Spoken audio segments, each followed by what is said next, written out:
All right, guys, we're about to watch Gordon Ryan and Nicky Rod, ADCC 2022.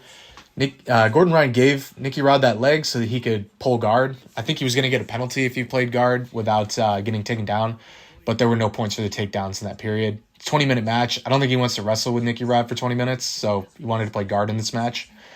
Now that he's playing guard, he's trying to make sure he doesn't get body locked. That's going to be a big theme in this match here. And then before we get started with the whole match, I wanted to highlight that little exchange right there.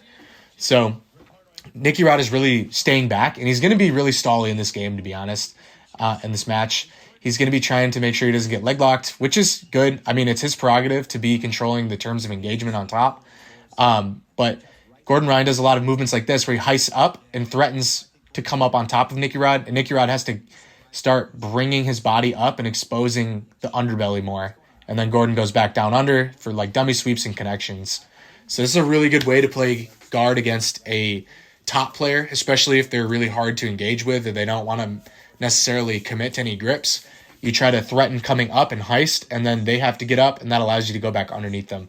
If you just pull and pull and pull from guard, it's really, really difficult to actually get anything going because they only have to pull back. So, let me take this off. Sorry. So one of the other themes that's going to happen is you can see there's really nice disengagement of the legs. This is a skill that's really good to get good at. Just high stepping out. Nicky Rod is high stepping out and turning and ripping out when it gets sticky as well. And Gordon Ryan is notoriously sticky with his grips. Lots of guys have said that, and Nicky Rod's doing a very good job of just like controlling the terms of engagement essentially. And we also want to look at what's going on with the frames here. So Gordon Ryan is frequently putting his knee and his elbow together. And the reason he's keeping his knee and his elbow together and staying on his side is then it's really difficult for Nicky Rod to get a clean body lock. And what Nicky Rod's trying to do is put Gordon on his back and then wait for Gordon to come and sit up. Gordon likes to keep sitting up. He doesn't want to be on his back necessarily.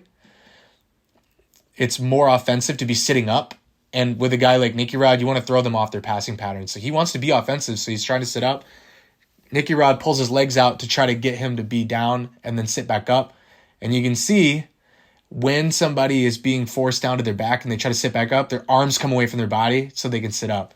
And that's when guys like to shoot in for body locks. But Gordon Ryan's very cautious of doing that, so he doesn't like shoot up with a big overreaction to back to seated. So it's hard for Nicky Rod to find an entry here. And once again, trying to get into half guard. This is a really good tactic for a really explosive guy like Nicky Rod, is to just make some sort of connection so they can't keep running around back and forth. And now Gordon's looking to get control of this far side arm drag. And this, again, holding on to 2-on-1s on the near side or the far side arm, both of those are going to keep Nicky Rod from being able to connect both of his hands underneath Gordon's body for a body lock. So if you have a body locker, it's really helpful to try and keep some of their hands occupied, basically. And now we can see this was the finishing sequence. Gordon Ryan able to invert and get into an inside ashi. But let's go back and watch this again. So he's looking to control this far arm drag. Nicky Rod's doing a good job with head position here, trying to push it into Gordon's shoulder. If he pushes it into this top shoulder, it makes it hard for Gordon to turn into him. Again, he's looking for the far arm drag. And once Nicky Rod tries to disengage by standing up, Gordon's holding on to this 2-on-1, and now it's kind of turned into a reverse De La Riva. So since Gordon has Nicky Rod off balance and coming forward, it's easy to invert as he tries to run away. He's able to use that cross shoulder post to invert. And now when he's inverted, you can see this gripping is really interesting. He's got a good grip over the heel, and then this foot is being caught basically between his bicep and his forearm. So it's really difficult for Nicky Rod to run away, especially now that he has double grips. So once he has these double grips, he's able to keep this foot in the thigh as well. These are like 3 points of contact to keep Nicky Rod from just running away. And now that he's brought Nicky Rod to the ground, you can see this grip is super valuable. This is like a tombstone grip, or they call it a half Dracula sometimes. I think this one's a Dracula. That crew calls it a half Dracula. Like they say, this is how Dracula sleeps.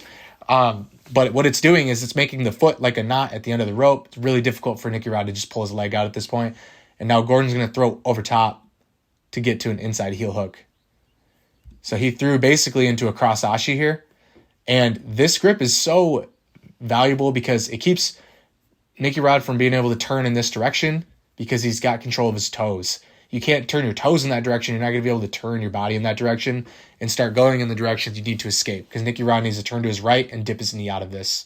But his knee is stuck in the knee line, and Gordon has really good control over how far it can go in this direction, where he can just pull his leg out by holding onto the Dracula grip as well. So it's like a tombstone and a Dracula grip. He tries to turn kind of just the wrong way, to be honest. And Gordon threads through into a cross ashi and passes it over. So now it's an inside ashi. And it's just so hard to hide the heel once you get to an inside ashi. So let's watch this again. That it's so hard to hide the heel. Nicky Rod really didn't have a chance to do anything about that. And Gordon Ryan is one of the best leg lockers on earth. So it's going to be really difficult to do anything about that bite on the heel once it happens. So again, tombstone, Dracula grip, throws over. And now that he has that grip, it's really easy for him to pass the foot over to the other side where there really isn't any opportunity to hide it anymore. And now the outside heel hook mechanics come in for the win. Looking at the mechanics really fast, why is this so powerful? Obviously, this is a really difficult position to get out of once it happens, but Gordon Ryan's bite on the heel is worth noting here. So when he bites on the heel, he brings his elbow to his rib cage. He doesn't just try to put the heel in his elbow. He brings his elbow to his rib cage. And what that does is it puts the forearm in line with the sole of the foot, not in line with the lower leg. So when it's in line with the lower leg, there's not enough folding action of the foot to break the foot over the leg and then start breaking the knee. But when you have your forearm in line with the sole of the foot, it's very tight right there. The forearm is more in line with the sole of the foot than in line with the lower leg. And that usually puts the heel right in the correct spot, which is on the wristwatch area. And then the toes are caught and pinned between Gordon's inside of his bicep and his rib cage. So that's how you get a really tight heel hook bite. That's really worth practicing, guys. If you guys like leg locks, you really need to drill being able to get this exact bite where you're bringing your elbow to your rib cage, and that allows these toes to be trapped, and then the heel automatically falls into the correct position on the arm, and the foot is just folded so tight that very little pressure is going to be needed to actually break the leg. So that's it. Really quick match, but had some interesting stuff in it, so I wanted to break it down. Obviously, these are pretty anticipated matchups on this one, so let me know what else you guys would like to see. As always, this is Eddie with Crash and Flow BJJ.